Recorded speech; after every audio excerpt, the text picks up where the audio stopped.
To protest the government. In fact, 13 investigations now found a local man's name linked to the group suspected of threatening the nation's governors and even more. Investigator Sandra Chapman shows all of us why he's now under watch from Indianapolis to Washington.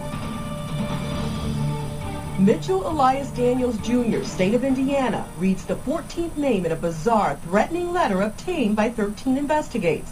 It was sent to all of the nation's governors in March, ordering them to step down within 3 days or be removed. Daniels' office says it hasn't seen it, but it's put federal authorities on alert to an extremist anti-government group known as the Guardians of the Free Republics.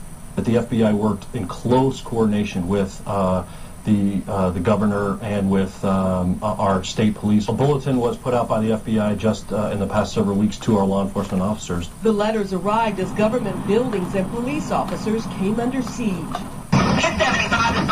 This just released in-dash camera video shows the 16-year-old son of tax protester Jerry Kane jumping out of a minivan with an AK-47. He opens fire, gunning down 2 police officers in West Memphis, Arkansas. Later, the duo unload more rounds in a gunfight and attempted getaway. They're killed during the shootout. It hit right above the retaining wall and shot in that building. Months earlier, another tax protester, a 53-year-old software engineer, crashes a small plane into the IRS building in Austin, Texas. And now 13 Investigates uncovers ties to the extremist in central Indiana. Are you a member of the Guardians of the Republic? I gotta go check in. 67-year-old Walter Eugene Lunsford of Hancock County is reportedly part of the Guardian's secret inner circle. His name is on the Indiana signature page as one of the jurors sending the letters to the nation's governors. The Guardians and the violent tax protesters are all part of the sovereign citizens movement.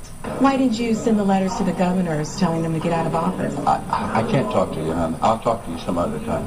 13 Investigates began looking into Lunsford's background in July 2009 after a Marion County grand jury indicted him for stealing from the Federal Reserve Bank. The U.S. Treasury put out this nationwide fraud alert in the wake of his elaborate scheme.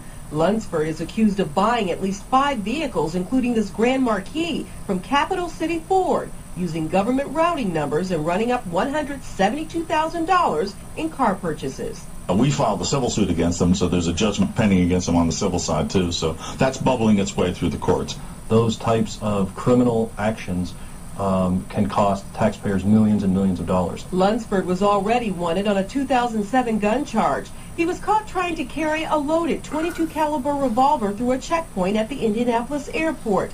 Turns out Lunsford had no Indiana license to carry it. Sovereigns don't believe they need one. At this stage in the game, having to be prosecuted for something as serious as stealing from the Federal Reserve. Nice try. I cannot talk about the case. Both cases are now part of an upcoming trial. The 13 Investigates has learned Lunsford is under watch all the way to Washington, D.C. So he's a sovereign citizen. J.J. McNabb tracks tax protesters all across the country from her suburban Washington office. She's infiltrated groups using made-up identities and testified before Congress. She says sovereigns are extremists who don't believe they have to obey the law and are becoming more violent. The most infamous member, Terry Nichols. 4 months ago, Walter Lunsford grabbed her attention. And he is moving himself into a leadership role within the sovereign community and the tax protest community. That's why he was on my list. According to McNabb, Lunsford is making a name for himself with his bold internet break-in at the Federal Reserve. But the Federal Reserve is seen as a #1 target. The Federal Reserve is one of the organizations that they think is running the world. The Federal Bureau of Investigation considers the sovereign citizens movement more than just an anti-tax group. In fact, it's characterized as a threat under domestic terrorism. There are individuals within this fringe movement that have ties to white supremacists, to radical militia movements, and it's the intersection of those groups that are of concern. 5 years ago, I would not have pegged them as a particularly violent group. Now I do.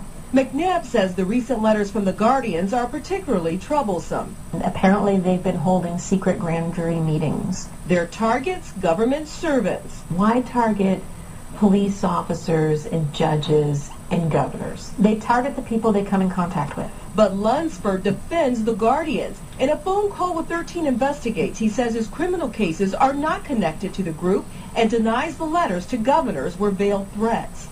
Why did you sign it? Well, it was my duty. It's not a bunch of radicals out here that's trying to take over the government. We're not trying to do that at all. So you don't support the violence? Absolutely not. Nobody in this movement supports the violence. So we're in a perfect storm. They did not like the results of the 2008 election. They do not like the health care bill. McNabb says while other anti-tax groups seek to influence the political landscape with votes, the sovereigns are electing financial scams and violence.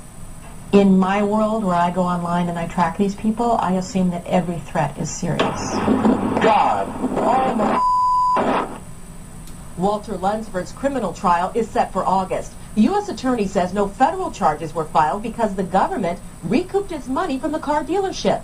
The FBI says Lunsford and the other Indiana names listed as possible jurors for those threatening letters sent to governors could also come under scrutiny. Anyone with information about planned attacks of violence are asked to call the FBI at 639-3301. Now, to see these documents detailing the secret workings of the sovereigns, go to WTHR.com. Sandra Chapman, Channel 13 Eyewitness News.